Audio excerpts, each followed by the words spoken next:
Romanos, un estudio inductivo. Con el pastor Víctor Manuel Buitrago. Bendito Señor, gracias te damos porque hemos llegado hasta aquí con este estudio inductivo de Romanos. Y te rogamos que nos sigas ayudando hasta la última lección que vamos a tener, Señor. Que tu gloria, que tu poder se manifiesten en nuestras vidas, Padre. Te ruego que cada una de las personas que me acompañan en este estudio sean guiadas, sean inspiradas por tu Espíritu Santo y que todo sea para la gloria de tu nombre, Señor. Cada cosa que aprendamos, cada asunto que el Espíritu Santo nos enseñe, sea solo para glorificarte a ti, para exaltarte a ti y para la honra y la gloria de tu santo nombre. Gracias, Señor, en el nombre de Cristo Jesús. Amén. Muy bien, bienvenidos a nuestra lección número 14 de Romanos Inductivo.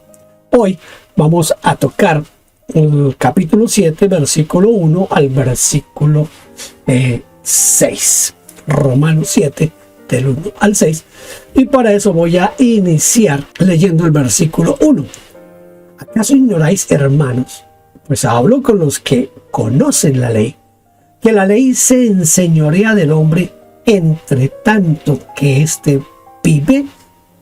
¿Qué es lo que nos da sentado aquí Pablo? Él nos da por sentado algunas cosas que son las que vamos a tratar de mirar. Él da por sentado a sus lectores, les da por sentado que no ignoraban la ley. Ellos no ignoraban la ley. Por eso dice, ¿acaso ignoráis, hermanos? Pues hablo con los que conocen la ley y por eso nos enseña lo que se sabe. Su punto de referencia es una materia sabida por ambas partes. No solo en este caso, sino en todas sus epístolas, nos vemos en una repetición a la manera contemporánea de algunos conceptos o doctrinas claves para la salvación. No repite las enseñanzas de Jesucristo, no hace mención de su nacimiento ni de su niñez, no dice nada de sus milagros ni de otras áreas de su ministerio. Todo lo centra en su muerte y en su resurrección y lo que se deriva de este hecho histórico. Del apóstol Pablo, entonces aprendemos a no ser innecesariamente reiterativos, salvo para hacer una mención de lo conocido para luego avanzar a lo desconocido, para que nuestra enseñanza siempre sea fresca, rica y restauradora. ¿De qué manera la ley se enseñorea del hombre? Quizás lo primero que tenemos que averiguar es qué es enseñorearse. Enseñorearse del hombre significa que lo gobierna, que lo obliga, que lo domina, que le impone normas. Por ejemplo, la ley obliga a pagar impuestos. La ley establece límites y extensiones. La ley determina la culpabilidad o la inocencia. Castiga o absuelve. La ley protege la propiedad. En fin, en otras palabras, toda la vida del hombre está reglamentada por la ley. Incluso un gobierno tribal o un gobierno, podríamos decir, analfabeto, que se rige por tradiciones orales, porque esas tradiciones son su ley, en tanto que el hombre permanece bajo el dominio de la ley. Leamos ahora lo que nos dice Romanos capítulo 7, el versículo 2 y 3. Porque la mujer casada está sujeta por la ley al marido mientras éste vive. Pero si el marido muere, ella queda libre de la ley del marido. Así que si en vida del marido se uniere a otro varón, será llamada adúltera. Pero si su marido muriere, es libre de esa ley, de tal manera que si uniere a otro marido, a ella no se puede considerar adúltera. ¿Cuál es el tema? En este caso, ¿cuál es el tema que está tratando Pablo. Está hablando de las normas cristianas que deben regir cada matrimonio, o más bien sigue hablando de la ley. Y déjeme decirle que es evidente que su tema central es el dominio de la ley sobre el hombre, y por lo tanto, para ilustrar este punto, presentó una analogía del matrimonio. O sea, no es que va a reglamentar sobre el matrimonio, sino que está hablando de la ley, y para que entendamos mejor la ley, utiliza el ejemplo del matrimonio. Esto lo hace para ilustrar. Una analogía significa semejanza entre cosas distintas. Es decir, el tema de Pablo no es el adulterio o la infidelidad conyugal, sino la ley. No trata la problemática del matrimonio, sino que emplea esta figura para ilustrar nuestra condición bajo la ley. La Nueva Biblia Española traduce así esta parte. Dice: así una mujer casada está legalmente vinculada al marido mientras él está vivo. Pero si el marido muriere, queda libre de las leyes del matrimonio. Consecuencia, que si se va con otro mientras vive el marido, se le declara adúltera. Literalmente, el texto significa, escuche, literalmente, este texto significa: si se allega a un varón, entonces será llamada adúltera.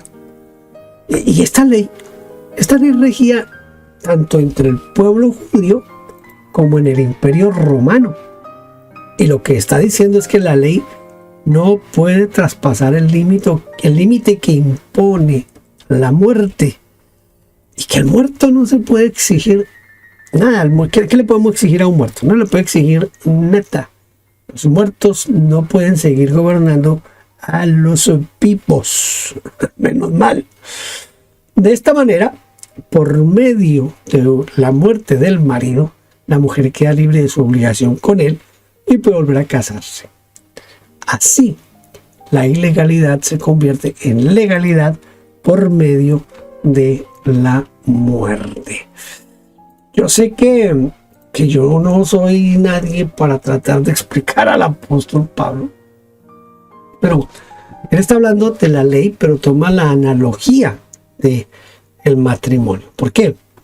Porque la ley gobierna a todo ser humano, independiente de dónde sea, de dónde provenga. Hay grupos indígenas que no han tenido ningún contacto con lo que nosotros llamamos civilización, pero ellos tienen sus normas. Esas normas se convierten en leyes.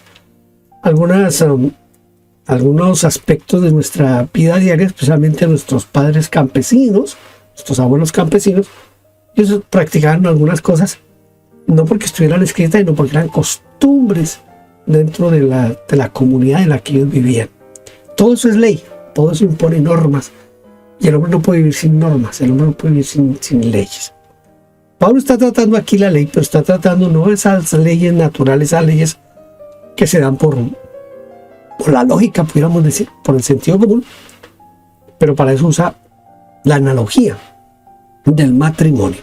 Permítame leer el versículo 4, dice: así también, ahora viene la razón de por qué usa la analogía.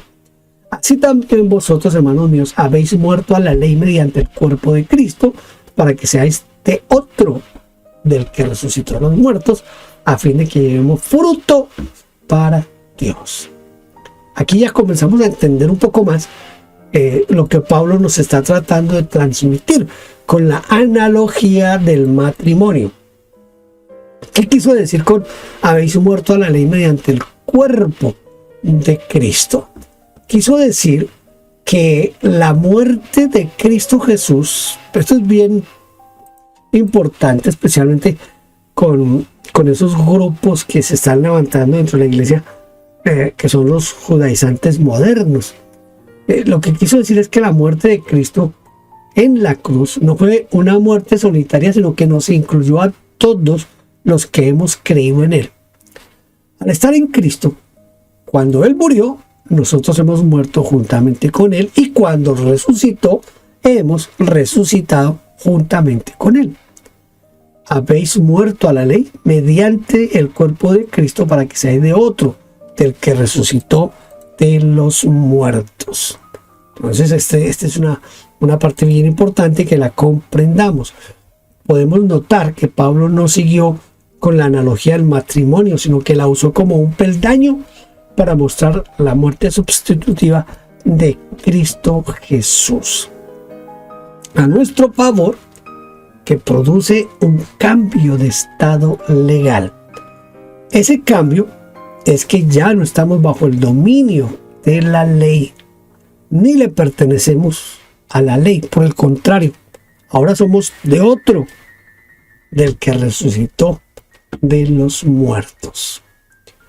¿Cuál ha sido el fin, el propósito de este cambio de dueño? El fin o el propósito ha sido que llevemos fruto para Dios, para que seáis de otro, a fin de que llevemos fruto para Dios. O para que seamos fructíferos, así como Dios cuando creó al hombre lo hizo para que fructificase, que llenara la tierra. Así también en esta nueva creación mediante el cuerpo de Cristo, fuimos recreados, escuche, recreados para que llevemos fruto para Dios. Dios no recibía frutos del hombre porque el hombre no le pertenecía. Él quería frutos propios, legítimos y producidos en su terreno. Y pues para lograrlo, nos compró mediante la sangre de Cristo para que seamos suyos. Lo que producimos le pertenece a Dios porque nosotros pertenecemos a Dios. Nosotros pertenecemos a Dios. Y por pertenecer a Dios, todo lo que nosotros producimos, en realidad no es ni que nosotros lo producimos, Dios lo produce a través nuestro para su gloria. Permítame leer ahora Romanos 7, versículos 5 y 6. Porque mientras estábamos en la carne, las pasiones pecaminosas que eran por la ley obraban en nuestros miembros, llevando fruto para muerte. Pero ahora estamos libres de la ley, por haber muerto para aquella en que estábamos sujetos, de modo que sirvamos bajo el régimen del nuevo espíritu y no bajo el régimen viejo de la letra. Importante, interesante este versículo de Romanos. Estos dos versículos, más bien el 5 y el 6. Porque el texto dice, estábamos en la carne. ¿Por qué utiliza el verbo en tiempo pasado? ¿Qué significa estar en la carne? ¿Qué significa estar en la carne? Pues estar en la carne es bien interesante. Vamos a verlo. Estar en la carne es vivir de acuerdo al deseo de nuestros instintos. Otras versiones de la Biblia traducen de la siguiente manera: cuando estábamos sujetos a los bajos instintos, dice la Nueva Biblia Española. La versión latinoamericana dice, antes nuestra vida era la del hombre sujeto a las pasiones desordenadas, cuando vivíamos sin poder controlar nuestros deseos malos, dice la versión en lenguaje actual. O la Nueva Versión Internacional dice, cuando nuestra naturaleza pecaminosa aún nos dominaba. Todas estas traducciones indican que hubo un antes y un después. Aquí el propósito del apóstol Pablo, traslada la vida en la carne al pasado. No dice, note que él no dice que esas pasiones obran en la actualidad, sino que obraban. Y en consecuencia, ahora no obran más. Ya pasaron. ¿Significa entonces que el creyente en Cristo no puede ser tentado? ¿Ah? No, eso no creo que. Significa que no puede ser, que no puede pecar porque ya no vive en la carne. No, en absoluto.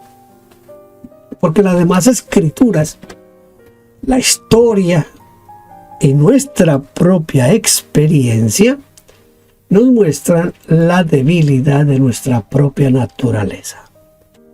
Más adelante el apóstol Pablo, escribiéndole a los Corintios, el apóstol llama carnales a los cristianos que han vuelto a su estado primitivo. El cristiano carnal es aquel que, habiendo sido liberado de la carne, vuelve a ella. Habiendo sido liberado de la ley, vuelve a estar bajo su yugo. Pero ese no fue el plan de Dios, sino una total libertad espiritual. Todo creyente en Cristo puede establecer claramente la diferencia de su vida pasada. Eso sí es, y la puede contrastar con la vida presente. Tal vez no la puede explicar adecuadamente, pero ha notado un cambio de valores, un cambio de principios, un cambio de prioridades, un cambio de intereses que no tenía antes. Él no podía controlar nada de esos malos deseos, pero ahora sí los puede controlar mediante el cuerpo de Cristo. Es más, si me adelanto un poquito más, el apóstol Pablo dice que se pueden controlar bajo el gobierno del Espíritu Santo. ¿Cómo es servir bajo el régimen nuevo del Espíritu y bajo el régimen viejo de la letra? Estar bajo el régimen viejo de la letra es estar bajo lo que dice el versículo anterior, las pasiones pecaminosas que eran por la ley y obraban en nuestros miembros llevando fruto para muerte. La Biblia de Jerusalén lo explica mejor. Dice, las pasiones pecaminosas excitadas por la ley obraban en nuestros miembros. Otra versión dice, estimulados por la ley. El ser humano por naturaleza es transgresor. Incluso algunos opinan que las leyes están para ignorarlas o transgredirlas. Echa la ley, echa la trampa, decimos en Colombia. El régimen de la letra es la ley del no. La letra dice no hagas esto, no hagas aquello, o como leemos en Colosenses, no manejes, no toques, no gustes. Es decir, cosas que carecen de valor o de nada sirven frente a los apetitos de la naturaleza pecaminosa, dice Colosenses 2:23 en la Nueva Versión Internacional. Estar bajo el régimen de la letra es el régimen del conocimiento, de las ordenanzas, de los mandamientos. Los que sirven a Dios de esta forma piensan que una prohibición o una enseñanza correcta y sana pueden impedir que alguien peque, pero chocan con la realidad de la naturaleza del ser humano. Seguir este camino o esta manera de entender la religión es depender de una reglamentación exterior. Pero, escuche, estar bajo el régimen del Espíritu es de adentro. Es lo que el Señor Jesucristo llamó y denominó un nuevo nacimiento o un nacer del Espíritu. Es vivir dependiendo del poder de Dios y no de nuestras fuerzas. Sin embargo, algunos han interpretado que estar bajo el régimen de la letra es tener a la Biblia como la única autoridad. Y que estar bajo el régimen del Espíritu se gobernar por profecías, por diversos carismas, por lo cual se han convertido en críticos de los que estudian mucho las Escrituras y tratan de poner en práctica sus enseñanzas. Pero esta interpretación no se ajusta a lo que el apóstol Pablo está enseñando. Insistir en lo que no dice sería forzar el texto. Además, la libertad del espíritu nunca será verdadera libertad si no tiene base bíblica. Si no tiene una base bíblica. Porque, mire, toda la escritura es inspirada por Dios y uno la rechaza al mismo Espíritu Santo que la inspiró. Aquí vale la pena hacer como un paréntesis aclaratorio, porque yo creo que el ultrapentecostalismo y el neopentecostalismo han hecho un mal inmenso a la iglesia cristiana de hoy. Esa cuestión de los nuevos apóstoles y profetas, que yo los llamo los falsos nuevos apóstoles y profetas, son los que han contribuido a que la gente haga a un lado la escritura y quiera vivir solamente de las profecías. Creen que la profecía está por sobre la palabra. Lo que no entienden es que no hay ninguna profecía que contradiga la palabra o que se salga del espíritu de la palabra, si la profecía es de Dios, desde luego. Pero últimamente hay demasiados profetas pululando por ahí. Lo peor del caso es que en lugar de ayudar a la iglesia, lo que han hecho es avergonzar a la iglesia del Señor Jesucristo. Usted va a escuchar profetas, apóstoles, que han profetizado que X candidato va a ser el presidente de tal nación, y pasan las elecciones y resulta que el candidato que dijo que iba a ser el presidente, que iba a ganar las elecciones, a veces no queda ni en tercero ni en cuarto lugar. Y ya lo han dicho, ya se ha publicado en las redes sociales. Uno puede encontrar todos los videos en YouTube de todas las profecías falsas. Eso ha hecho daño a la iglesia. Yo no estoy en contra de la profecía, yo creo en los dones del Espíritu Santo, yo creo en la manifestación de los dones del Espíritu Santo, pero con el marco de la Biblia, de lo que la Biblia dice y lo que la Biblia enseña. Entonces, cualquier profecía que alguien diga, tiene que someterse a la Biblia. Por eso el apóstol Pablo dice, si alguien profetiza, que los demás juzguen. Y no es pecado juzgar a un profeta cuando suelta profecías y uno lo pone en tela de juicio. No es pecado, porque es orden paulina.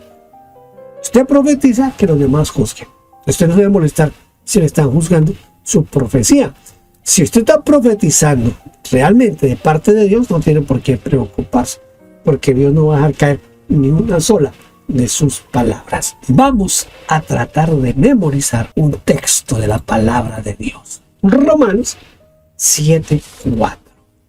Así también vosotros, hermanos míos, habéis muerto a la ley mediante el cuerpo de Cristo, para que seáis de otro, del que resucitó a los muertos, a fin de que llevemos fruto para Dios. Como ven, está muy fácil de leerlo, muy fácil de aprenderlo. Lo invito a que dedique unos minutos a leerlo 1, 2, 3 veces hasta que lo pueda recitar sin mirar el texto. Así también vosotros, hermanos míos, habéis muerto a la ley mediante el cuerpo de Cristo, para que seáis de otro, del que resucitó a los muertos, a fin de que llevemos fruto para Dios. Romanos 7:4. Bien, ahí está la palabra de Dios en Romanos 7:4. Ya saben, apenas apaguemos esta lección, abra su Biblia y trate de memorizar Romanos 7:4. Gracias por haber estado conmigo aquí en la lección número 14 de Romanos Inductivo. Espero que nos veamos en la lección número 15. Dios le bendiga. Gracias por vernos. Déjenos su huella suscribiéndose y comentando. No olvide tocar la campanita y compartir. Dios le bendiga.